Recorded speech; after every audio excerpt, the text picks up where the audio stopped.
G'day, welcome back to the channel, welcome to 2025 and welcome to another dose of EV and net zero insanity in MGUY EV news for Thursday the 2nd of January 2025. We're closing in on 100,000 subscribers, which is absolutely insane. So if you're one of the majority of my viewers that aren't subscribed, just click that button below to subscribe and you won't miss out on any future videos. If you'd like to support this channel, why not buy me a coffee? Click the link in the description or scan the QR code on screen. So 2025 has really got off to a very tragic start with the terrorist attack in the US and then this explosion outside the Trump Hotel in Las Vegas. All I can say about this is the only thing to do with EVs is the fact that it's a Cybertruck. There's no indication that this is anything to do with the traction battery or any kind of problem with the vehicle itself. The guy apparently put explosives and various other items in the truck bed, which were then detonated. So yeah, it has absolutely nothing to do with EVs. Just mentioning it because it is a Cybertruck. So I just wanted to cover it. The Guardian has information here. 1 dead after Tesla Cybertruck explodes outside Trump Hotel in Las Vegas. Cybertruck was stuffed with firework mortars and camp fuel canisters, with authorities working to determine the motive of the incident. 1 person died and 7 others were injured after a Tesla Cybertruck packed with fireworks exploded outside President-elect Donald Trump's Las Vegas hotel on Wednesday, with officials saying they were investigating potential motives for the incident. Las Vegas police said that 1 person died inside the futuristic-looking pickup truck, which also contained camp fuel canisters, while 7 people nearby suffered minor injuries. This is a Tesla truck, and we know that Elon Musk is working with President-elect Trump, and it's the Trump Tower. Police Department Sheriff Kevin McMahal said when reporters asked about possible political connections. We'll leave the speculation on that.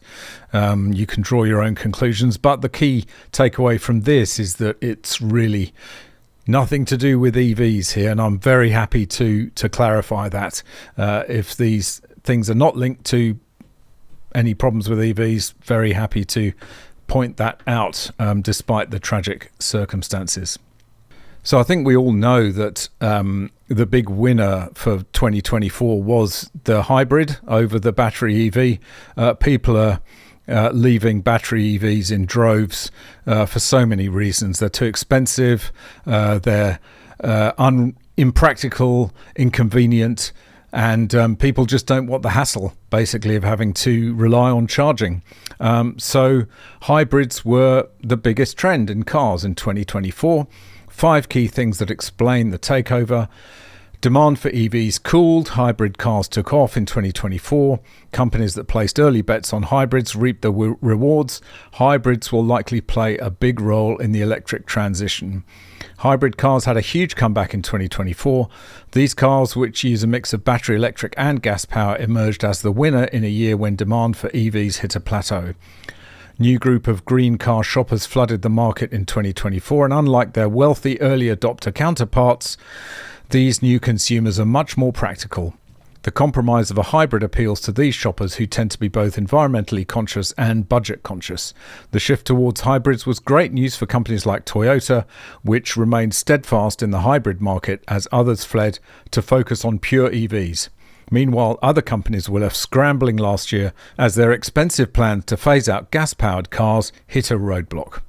You can read all this in the links in the description, but as you can see, but the main reasons are, firstly, shoppers cooled on EVs. Hybrids weren't immune. Well, they're talking about plug-in hybrids are getting more expensive.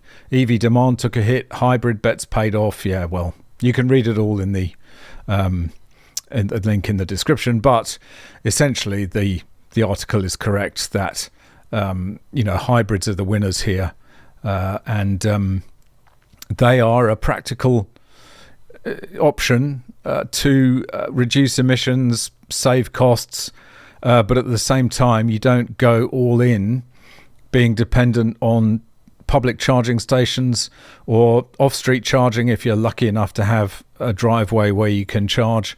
As we'll see in later stories, none of this is cutting any ice with the UK government, but we'll come on to that in a minute. This is a very interesting story. Again, similar kind of issue. The cost of public charging is actually more expensive than fuel, than regular petrol or diesel now, because electricity prices are so expensive. I wonder why that is. Maybe it's because they've abandoned coal and gas and nuclear and they've gone to farts and unicorns and rainbows. Unicorn farts and rainbows. And so unless you have off-street parking where you can charge, you're actually paying more for the electricity than you would for just filling up the tank with gas. And, you know, when you combine that with the initial cost of EVs, which is so high anyway, why would you buy them? Why would you buy one? Britain's driveway divide is killing the case for electric cars. It doesn't make sense to buy an EV when they cost more to run as well as to buy. Correct. A year ago, my single-car household took the plunge into the electric vehicle era, trading in our reliable 1-litre Skoda for a fractionally more interesting Kia e-Niro. If you've read enough EV horror stories, you'll know that this is the point at which I say what a regrettable decision it was that we got stuck on the side of the Scottish mountain because we couldn't find a charging station, or that the stress of range anxiety drove me slowly insane. But neither of those things turned out to be true. Well, good for him. And unlike many, I haven't come crawling back to the comforts of the internal combustion engine. I like the instant power from the silent electric motor, and the vehicle's 285-mile range has not felt like a limiting factor even on long journeys. But I have an advantage in the electric transition: the humble driveway. Unlike almost half of the country who live in terraced housing or flats, my dwelling has a dedicated parking spot where I have been able to install a wall-mounted charger. In a petrol-powered world, the driveway divide did not matter. Whatever one's domestic circumstances, we all had to queue up at the forecourt and pump fuel into our vehicle every few hundred miles. In the electric age, however, driveway ownership separates motorists into a nation of haves and have-nots. And yes, that's exactly right, because the cost of fast charging at a public charger is wildly expensive now, thanks to the cost of electricity. So if you want to go and get your car charged up at a public station and you don't want to hang around for ages, you want the fastest possible DC fast charging, you're going to pay through the nose for it. And it is actually more expensive than petrol. And this is why, one of the many reasons why people are shying away from pure battery EVs and towards hybrids, as we've seen. And another reason why, buying an EV is going to make even less sense is the fact that in the UK, they're going to start taxing cars by weight. And we all know that EVs are way more massive and heavy than regular cars because they have a battery pack that weighs 750 kilos. So you're lucky to get an EV that weighs much less than 2 tons. Compared to petrol cars, which can weigh 1,400 kilos. And it's just another way that costs of owning an EV will go up and be even less competitive compared to petrol cars. There's just no joined up thinking in the UK policy here, because on the one hand, they're forcing people into EVs, but at the same time, they are making electricity more expensive, as we've just seen, but also they're going to tax them more. Oh my God. Taxing cars by weight could mean owners pay for environmental damage. Drivers could have their cars taxed by weight under new calls from experts for major new rule changes. Motorists could be taxed based on the weight of their vehicles under new proposals outlined by a top expert. Nick Molden, a specialist at emissions analytics, stressed road users should pay the charge due to the environmental damage of travelling in heavy vehicles. Fees would see the heaviest models on the road, such as petrol and diesel SUVs and EVs, hit with the highest charges, while smaller cars paid less.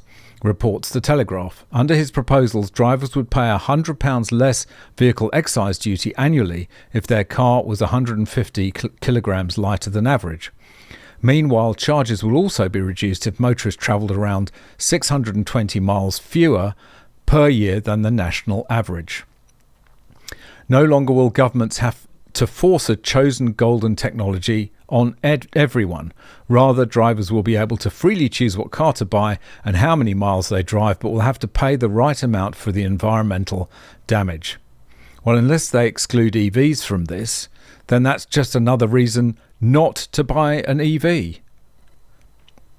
And we haven't even started talking about the vehicle or the petrol duty that governments are going to have to start clawing back somehow once people buy electric cars, because that's going to leave a huge hole in the budget. And that's all yet to come. But despite all of this, it's fallen roundly on deaf ears in the Labour government, because they're pushing on with their consultation to revert the ICE ban back to 2030. It was 2030 originally under the Conservative government, and then Rishi Sunak pushed it out to 2035, which was a sensible but not sufficient decision. They should have cancelled it altogether. And now Labour, brilliant, as you'd expect, with Ed Miliband in charge of energy and environment, they're going to restore that 2030 date and make life even harder for British motorists. Consultation launched to restore 2030 ICE ban. The government has launched a new consultation to finalise its plans to end the sale of new petrol and diesel cars by 2030. The two-part consultation will run for just 8 weeks. It seeks views from industry on how to deliver on the manifesto commitment to restore the 2030 phase-out date for new purely petrol and diesel cars to make the transition to zero-emissions vehicles a success. A key part of the consultation is to define which electrified hybrid powertrain technologies will be permitted for sale between 2030 and 2035.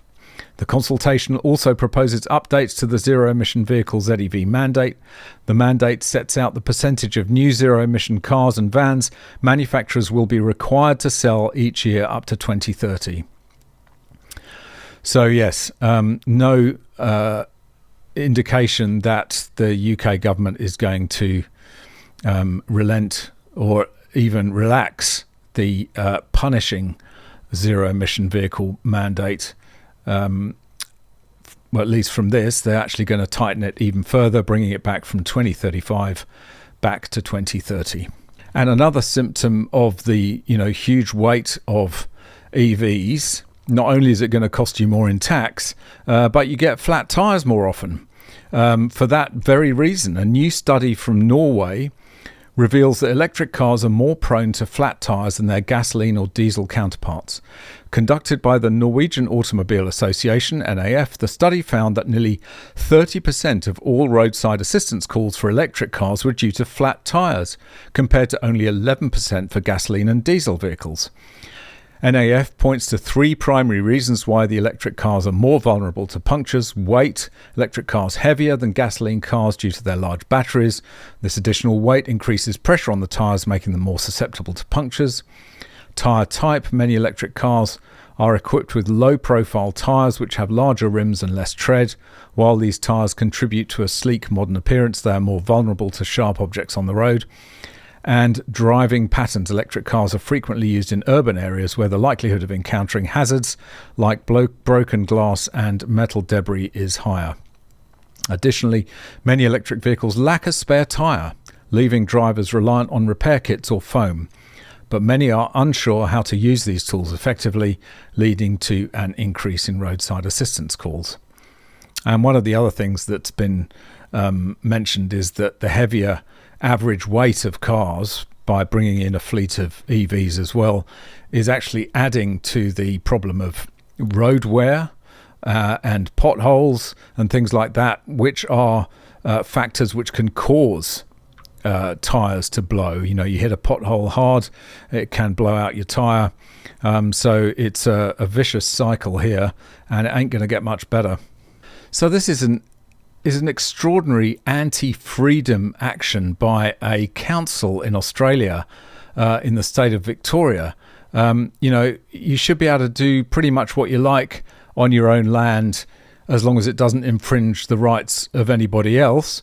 But is this part of the ongoing war on the car to make it even harder for you to drive and to enjoy the freedom that the car brings? Well, let me know in the comments what you think, but I think it absolutely is. This Australian city wants to charge people to work on their cars.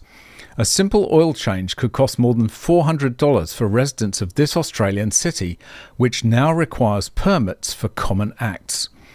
Residents of Victoria's most popular region have to pay upwards of $400 just to work on their own vehicles after a local government area imposed strict rules around private land use earlier this year.